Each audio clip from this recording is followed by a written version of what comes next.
8:30. This is the Hockey Writers Live. I am your host, Mark Scheig, and just make sure you hit that like button and you hit that subscribe button on YouTube so you don't miss any of our interviews.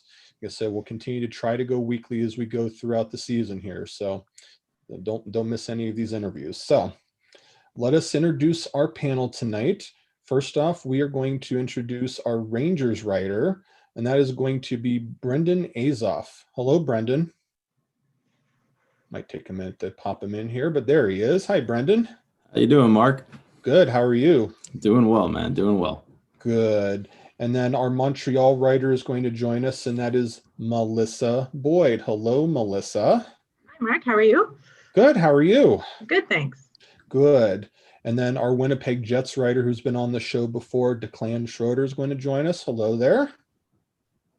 Again, the magic of technology. There he is. Hi, Mark. Good to be here. How are you? I'm doing well. Thanks for asking. And then we have a couple of new faces joining in tonight. We have our Los Angeles Kings writer, Quinn McClellan, joining the panel tonight. Hello, Quinn. Give him a minute here. The wonderful technology known as Zoom. So he'll join us here momentarily, but we also have our Anaheim Ducks writer as well, and that's Anthony Ciardelli. Hello, Anthony. Welcome to the program. Hey, happy to be here. Happy to be here. And Quinn will join us here in a moment, but we'll kind of jump into this because got quite a bit to talk about with everybody here. So there he's starting to come in a little bit. Quinn, can you hear us? Well, we'll wait for him. There he is. All right, so let's start out here with Brendan and the New York Rangers. So we know that the reports are out there. We know that everyone in the hockey world is watching the Pierre-Luc Dubois situation. If you saw the interview we just had with Aaron, he laid out the situation beautifully for us. It truly is a day-by-day situation. He's on the Blue Jackets now. He's promised he's going to be a good teammate, but it's clear as day he wants out. Tortorella's put that out in the public. There is no question that he wants out. So, Brendan, my question for you as a New York Rangers writer is, there would obviously be significant interest there. How would he fit on the New York Rangers should they try to pursue that trade?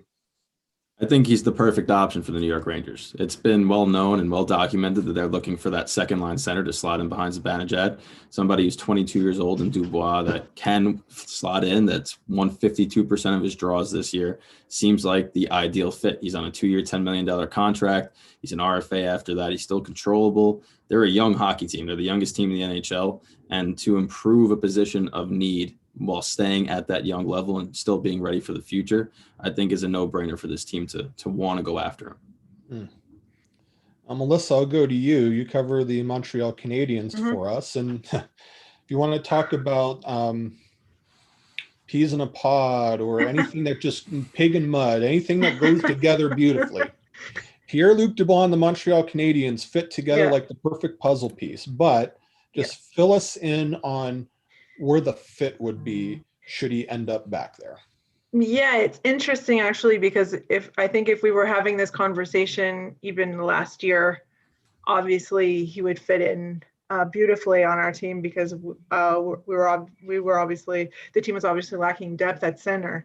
But with the emergence of Suzuki and Kotkaniemi, especially in the postseason, and Danault, who is obviously a great two-way center and is right now playing well. We kind of have 1A, 1B, 1C right now, but so we're actually pretty set at center. So it's interesting, and you know, so but obviously, of course, anytime a high-profile French Canadian player becomes available, of course Montreal shoots to the top of the list, and we also are. Know that Marc Bergevin has always been very high on Pierre-Luc Dubois, and it's actually, I believe, the year he was drafted, he tried to move up in the draft order in order to get him, but couldn't make that happen. So it is interesting because I'm not sure the fit is there right now with the way the roster is built, but. Well, we'll revisit that when we talk about trade offers. That'll be very interesting to go over. So Declan, let's go to the Jets. And I know that right now Pierre-Luc Dubois is the number one center, but I think if you look at the Jets, at least from an outsider perspective, you can correct us if we're wrong, but it seems as though that their bigger need is a winger. And DuBois is certainly, when he first started in Columbus anyway, he started out as a winger, and then later on, that's when they transitioned him into center, and that's when he started to take off. But he certainly could play wing. So knowing that, would he fit on the Jets in a winger role, and could we see anything given all the Patrick Laine stuff going on? Well, to address your first assertion that the Jets are pretty much set at center, you would be correct. They have Blake Wheeler, obviously, as their first line center, locked up long term. He's the captain. He's not going anywhere. Second line center, you have Paul Stastny for this season. Of course, they took his contract, the last year of his contract, off the Golden Knights when they were dumping salary. But after this season, the hope is that Cole Perfetti can be groomed to be this Jets second line center. So Interesting. you don't necessarily need him up the middle. And then you have Adam Lowry as well at center, who's a very capable third line center. And Andrew Kopp is playing wing right now, but he's a natural center as well, who's won more than 53%, I believe, of his faceoffs in his career. And then you have also some prospects in David Gustafsson. You have Mason Appleton, who can play center. So center is definitely not the party for the Jets. And I don't particularly see an easy fit anyway for DuBois on the wing either for the Jets, considering who's he going to knock off on the left side? Is he going to knock off Kyle Connors? Is he going to knock off Nikolai Ehlers? I mean, are you going to have one of those players on a third line checking line? I know it's having a wealth of talent. That would be a good problem to have when you have too many top six forwards. But considering the Jets are at the salary cap ceiling, I don't really see a fit for DuBois right now on the Jets, as talented as he is. Even though his father is a coach in the organization, huh? That is true. That's also a consideration. However, you were talking with Aaron earlier about players in small markets wanting out. Is it the city? And is somebody in Columbus, in a small city, attracted to come to Winnipeg, which is an even smaller city? So I don't see a natural fit there, even with Marty DuBois as a coach in the organization. So I'm going to divert for a second, just because everyone's talking about Columbus being a small city. It's the 15th biggest city in the United States. And yet there's this huge impression that Columbus is like a small market. It's a small market in terms of hockey. I completely understand that. But to say that it is a small city, it's near 1 million people. So I just want to understand that there's a lot to offer there. So that's why it was really interesting to hear Aaron talk about why everyone wants out. So yeah, to say that Winnipeg is a small city as well when it has about 780,000 people is a bit of a misnomer as well. But just, I think when people say small city, they mean amenities or glitz. Or it's not New York City. It's not Los Angeles. It's not Chicago. We understand that, but it's not as small as people make it out to be. And being in Columbus, as much as I have, there's plenty to do there. It's just, it really does depend on, what you're looking for. But, Winnipeg probably in the same boat, like you said. Exactly.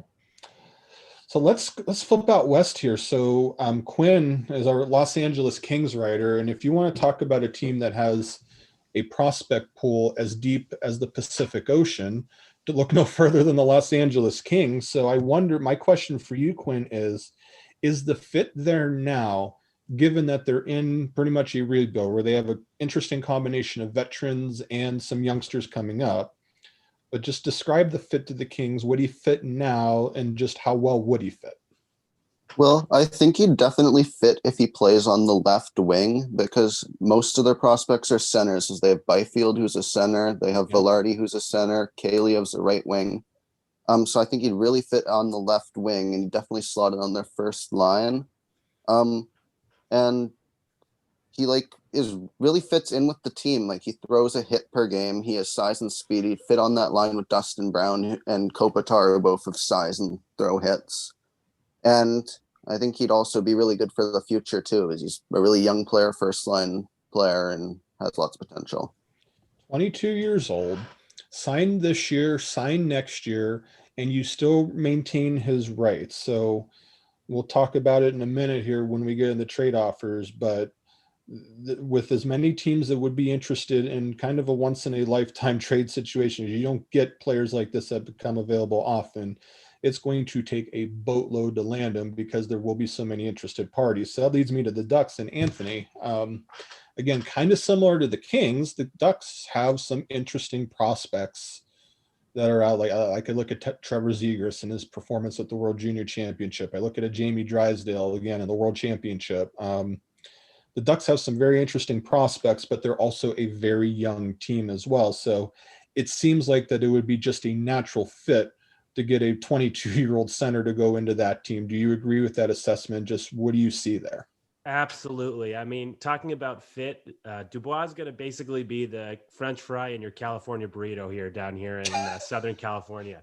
He's a young center. He's big. He's probably going to be able to fill the footsteps of Getzlav when Getzlav leaves, or he's already fading out. So that's a big one right there. Being able to pass, being able to score, impose his will in front of the net. I mean, anyone who's had the unfortunate luck of seeing a Ducks game so far this season has noticed their putrid offense. They can't get high danger chances in front of opponents' goals. So having a big guy like that who can be a playmaker and a scorer and physical is really important for the Ducks. And the timing is perfect. I mean, he's going to be, if you trade for him, your top line center for until such a time that Trevor Zegras, and this might be a clue for a later question, but can ascend to the top line center. So I really think he's a perfect fit for the Ducks. They will have to give up a lot in terms of salary cap as well. He'll fit pretty well starting next year, especially. So I don't think you could have a better fit from than the Ducks. Yeah, the Ducks are near the top of my list when it comes to fit, but of course, this comes down, only Jarmo Kekalainen, the general manager of Columbus, knows what offers he's been talking about and what's out there. So see where that all goes. So it's about quarter to 9 here in the East. So just wanted to reset things. This is the Hockey Writers Live. I am your host, Mark Scheig, and we are in the panel. Got 5 of our writers from different teams that might have some varying degrees of interest in Pierre-Luc Dubois. So we've got Melissa, Declan, Brandon, Anthony, and Quinn all joining us. So Melissa, we'll start with you now. Let's have a little bit of fun. I told you guys to come up with your best trade offer from your point of view. So if you're the general manager of the team that you cover and you know that you have a shot at landing Pierre-Luc Dubois, I'm going to act as the Columbus Blue Jackets. So Melissa, from a Montreal standpoint, what would you offer Columbus to land Pierre-Luc Dubois? Yeah, so well, first of all, I think I would, my top 2 most coveted prospects, Suzuki and Romanov, would be off the table for this trade. They are untouchable to me. So my offer to you, the Blue Jackets, would be Jesperi Kotkaniemi, Jordan Harris, which is one of our team's top defensive prospects after Romanov, actually. After Romanov, yep. And I would, because Montreal does have salary cap implications to make this work, I would have to give you a salary. So I would give you Paul Byron as well, who is a speedy forward, has struggled with injury, but brings a lot to the table, and I think could be beneficial for Columbus and would fit in well, actually, with the style of play, and could give you guys some offense for the present as well. So that would be my offer. That would be your offer. Okay. Yes. Not horrible. I mean, I think I'm trying to think of it from a real world standpoint, from what Jarmo Kekalainen would want. If the trade were to happen anytime soon, he would want now help. So that means that he would need a young, controllable center. And I know Kotkaniemi would certainly fit that bill. And also interesting because Kekalainen's Finland and Kotkaniemi's Finland. So there would be familiarity with that player. I wonder if the first ask would be Suzuki, though, and I know that you mentioned that at least on your board he would be untouchable, and that's fair. I mean, the question that you wonder with Suzuki is he trending to what Dubois is already now? And it seems like that he showed well to this point, and I'm not 100% convinced that Bergevin would want to give up on a prospect like that yet, but he's also known to roll the dice too. But I wonder from the Columbus standpoint, I think that they would value Suzuki a little bit over Kakaniemi, so I think they would start there. But it's not unreasonable to think that at least one of those players would be discussed in a possible trade. But yeah, there would have to be multiple pieces, whether it be an extra draft pick. I know you mentioned the 2 players, but not bad to start out. I'd give you some props for that. That's a first offer. There you go. Then we talk from there. So Declan with the Jets, what do you see as a potential offer should there be enough interest? I'm not offering you, if you're Jarmo Kekalainen, I'm not offering you the world for Dubois, and I'll tell you why. It's that the right time to trade a player is before everyone knows that he wants out of the market. So once the horse is out of the barn, the team controlling the player who wants out loses all the leverage, because as the longer this goes, the less the return gets. We saw this with the Jets with Jacob Trouba as time went on and the contract was, in its last year, and they had to trade him to the Rangers for Pionk and their own first-round pick, which everyone thought was, highway robbery for the Rangers at the time. Of course, that trade's worked out well for the Jets so far, but you see how much a player's value really depreciates in a trade when everybody knows that he doesn't want to be there anymore.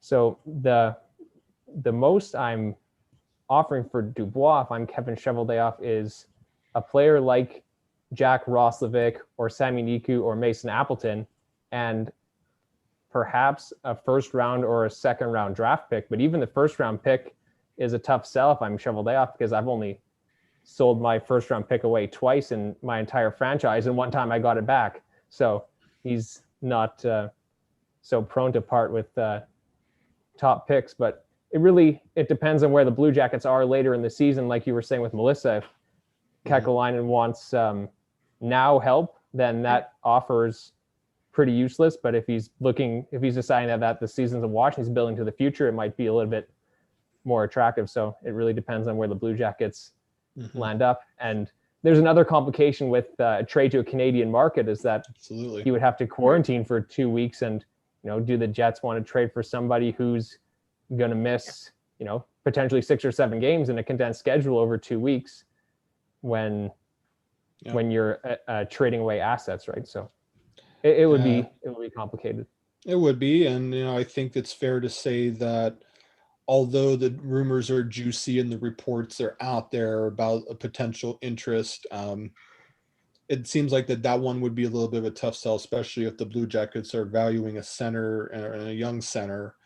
Just doesn't seem like that one makes the most sense. It seems like that there would be other teams out there that would be able to present better offers. I think that's... Yeah, I think you'd definitely be right. So Quinn with the Kings, a lot of prospects out there. That would be an interesting trade partner should something happen. What kind of an offer did you come up with? Well, the first player I have on here is Alex Iafallo. He's a UFA, but he could fit right into Columbus's lineup. He had 43 points last year, was second on the Kings in points. Okay. So I think he'd be helpful. I have Tyler Madden, who is a good prospect, good center prospect. He put up 37 points in 27 games with Northeastern University. Okay. And then I was thinking the Columbus would probably be asking for one of the big prospects. So I was thinking Alex Turcotte, 5th overall pick, really fast, young player. I think Byfield has the higher ceiling, so I'd keep him for sure. So, yeah, that's my deal. Maybe throw in one of the Kings' second-round picks this year. Turcotte's interesting. That's if the Blue Jackets find themselves in a position where they'll start to accept futures. Right now they're looking for more now help. Now, Turcotte wouldn't necessarily jump into the lineup right away if a trade were to happen. But if this were more of a futures deal, I think the Blue Jackets would be very interested in somebody like Turcotte. So I would think that would possibly be a draft trade or maybe a trade deadline deal if the Blue Jackets are out of it. But if they're still in the playoff hunt, let's face it, they're in kind of a perceived weak division. So I still think they would lean to now help, but Turcotte's interesting though. So yeah, there's not really much now help on the Kings, to be fair. Because you have Kopitar, you have Carter, but I don't think they'd want him. Can we turn back the clock? Did the year Kopitar got drafted and the Blue Jackets passed over him? Let's start there, see where things would end up. But yeah, I can't do that. So let's go to Anthony. Let's talk about the Ducks. And I think I sort of have an idea where you might go with this, but what kind of an offer do you have? Yeah, we're in a similar boat where we don't have very much now help that is under the age of 30 and not under contract for 4 or 5 years. So really, it's going to be a future deal. And let's get this out of the way early. If I'm Bob Murray, I'm not including Zegras or Drysdale. I have to save face with my fans and with my ownership. And those two have been billed as the savior of our franchise, which has been pretty much in the dumps for a couple seasons. But that doesn't mean I don't have what I think is an attractive deal for you. Okay. So you're going to get Sam Steele. He is really only out of his first year of full professional hockey experience, NHL experience, and he's got 2 points in 3 games already. So he's not Dubois yet. He doesn't play the same game as Dubois, but he could be a talented, probably middle six center coming up in the future. We're also going to add any one of the following players: Max Comtois, Max Jones, or Troy Terry. Take your pick. My pick would be Comtois if I'm Comtois. Interesting. Yep. Good two-way player, can play up and down the lineup, has the ability to score. Then we get into the more complicated draft picks. I don't think if I'm Bob Murray, I'm pretty much assuming, even though I'm saying we're win now, that we're going to be in the top 10 of the draft this year. So I propose a conditional first-round pick, top 10 protected this year. But if our pick's in the top 10 this year, you guys get an unprotected pick in next year's draft, which is supposedly pretty deep. And we'll throw in detail here. I love this. Yeah, we'll throw in this year's second as well. So we're talking Sam Steele, Comtois, a conditional first, and a second. Again, if that's a futures deal, they would certainly evaluate it. From a now standpoint, I don't think they would consider it yet. But yeah, kind of like what we talked about before, at least that's, if you're looking at futures deals, you've heard what they've had to say so far. That's kind of the pattern we're starting to see, where you would expect there to be, a top prospect, maybe a prospect underneath that, and then maybe a good draft pick or two to come along with that. It seems like that's the early pattern that's developing, but that's a later trade if it were to happen. So I think we're waiting at this point, but one last person to go with here, and Brendan, at the New York Rangers, what's on your mind here with a possible offer? So on my mind is that with the way the Rangers are situated right now, I don't think it's going to be a first offer that's going to win you over, because there's a lot of room for negotiation. Yeah. If I'm Jeff Gordon, I don't offer Kakko or Lafreniere in that first deal. Obviously, I think that's something that Columbus would have to work for. Kakko I think is more in than people think, just because of the Lafreniere selection, and the Rangers' need for center. But my first offer would be, you talk about now help a little bit. We could give you Strome, who's kind of a contract swap. Okay. He could fill right back into that void that Dubois is leaving, especially this season. I would also offer you Vitaly Kravtsov, right wing prospect. We see what he's doing in the KHL, high end. The Rangers don't necessarily need all that wing help with their recent picks. Mm-hmm. I'd put a 2022 second round selection in there, because the Rangers don't have a second round this year. I don't think a first will be on the table with the Rangers prospect pool. And I would also throw in a prospect sweetener, a center of Carl Henriksson, who's a Swedish center. He's 19 years old. He's one of the top SHL prospects. He looks good so far.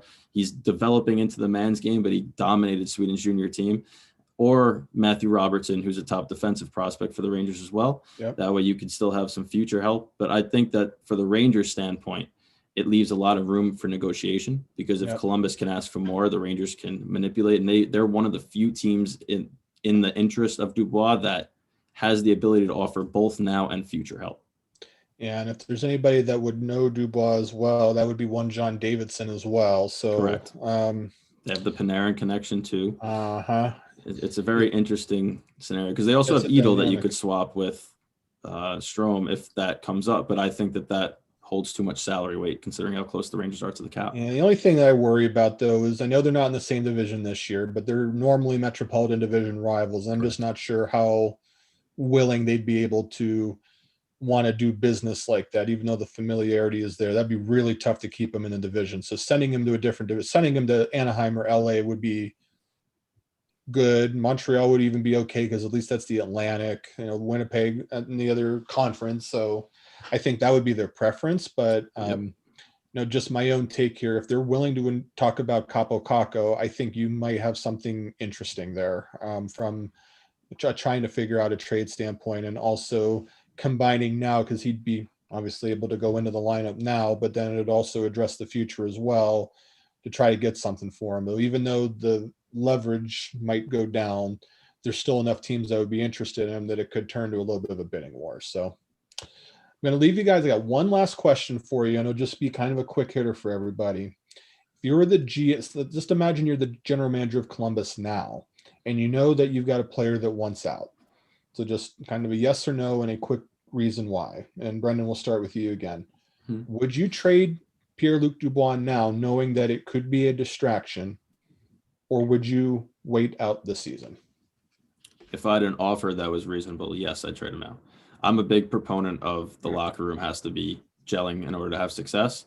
And I think that based on the start, it could be a factor. So I would want to move him while my value is still high on him and not wait till the deadline or off season when it could go down. Melissa. I'm actually the opposite of Brendan. I don't know if it's because I'm thinking back to the Matt Duchene trade out of Colorado. Joe Sakic waited an eternity to make that deal, and he got a major haul, and nobody thought he was going to. So I do agree that I think if he has an offer on the table now that he likes, I would do it now, depending how he feels about this season. But I think that if he waits until the off season, he's going to be able to bring in more teams into the mix. And I think he might get better offers, because the thing is, he's their number one center, and it's one of those trades that he can't screw up. So he can't miss on this trade. He has to get maximum value. So I think, being able to bring in as many teams as possible would be his best avenue. Declan, what do you think? Yes, if you have a reasonable offer that you feel gets a good value for him, trade him now. His stock is only going to depreciate as we go forward, knowing that other teams are going to know that Kakalani is getting more and more desperate to move him as his contract plays out. We saw it happen in Winnipeg, where the Jacob Trouba saga was a multi-year big distraction. And at the end of the day, they were forced to trade him for what most people perceived as a not very good return. Fortunately, it worked out for the Jets so far, but his stock is only going to depreciate further. So I'd say if you don't think you're going to contend in the playoffs, I know it's really early, but if you don't think you're going to contend, trade him as soon as you can if you have a good deal. Anthony. I tend to wait at least until the trade deadline. Dubois is a human being. I mean, he could change his mind if the Blue Jackets go on a hot streak, or if the locker room gels. He meets a girl who lives in Columbus who I don't know if he's even married, so sorry. But he could always change his mind. And you also let a couple teams sniff the playoffs. I mean, I'm not going to use the word I'm actually thinking of, but if a couple teams and GMs get riled up for a playoff chase, maybe willing to spend a little more. I mean, we saw today, I think I saw a rumor that even the Lightning are inquiring on Dubois. So you never know what you're going to get from a team that can taste the playoffs and maybe taste contending for a cup by the trade deadline. Yep. And Quinn, you get the last word on this one.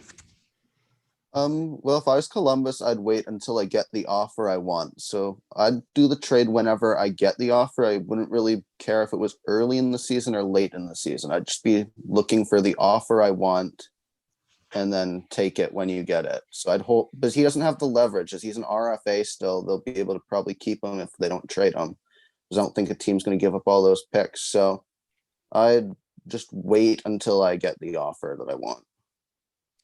Excellent job by everybody tonight, and panelists, we really appreciate your time and joining in. So Quinn, Anthony, Brendan, Declan, and Melissa, thank you all so much for joining in. We greatly appreciate this. Thanks, Mark. And Thanks for having us on. Absolutely. And fans, interviews like this, or you got our panelists, we'll have different guests every week. Make sure you subscribe on YouTube. Make sure you hit that like button on Facebook. You'll never miss any of these. We'll try to hit some of the biggest hockey stories going on. And, this Dubois situation, It's not going to go away. It's literally a day by day thing. You know, as Aaron said earlier, as our panelists, you know, have acknowledged, like, teams are going to be interested in varying degrees, and you just don't know what the conversations are, but we know that it's out there and something has to give at some point. So stay tuned on this one. Thanks again for joining us here tonight. We'll be back next Wednesday night. Hope you all have a great week. Enjoy the hockey, stay safe, and we'll see you next time.